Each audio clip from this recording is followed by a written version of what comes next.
મિત્રો, આપણે જ્યારે કોઈ પણ બિઝનેસ ચાલુ કરીએ છીએ ને ત્યારે ક્યાંક ને ક્યાંક છે ને એમાં 2 રૂલ તો હોવા જોઈએ. એક તો પહેલું છે નો રિલેશન અને નો ઇમોશન. આ 2 વસ્તુની છે ને બિઝનેસમાં જરૂર હોતી નથી. હા, પણ બિઝનેસમાં જરૂર શેની હોય છે? બિઝનેસમાં ગ્રો કરવા માટે છે ને આપણે એનું જે કામ હોય ને એ આપણે પરફેક્ટ કરવાનું છે અને પરફેક્ટ સમય પર કરવાનું છે.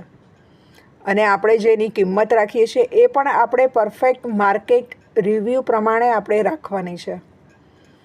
મેં જે તમને કહ્યું ને કે આપણે ઇમોશન્સ નથી રાખવાના, હા એ વાત સાચી છે.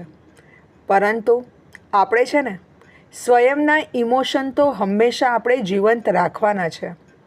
જો આપણે સ્વયંના ઇમોશન જીવતા હશે ને આપણા બિઝનેસમાં, તો આપણા બિઝનેસને ગ્રો કરતા છે ને કોઈ નથી રોકી શકતું, આપણે સ્વયં પણ નહીં.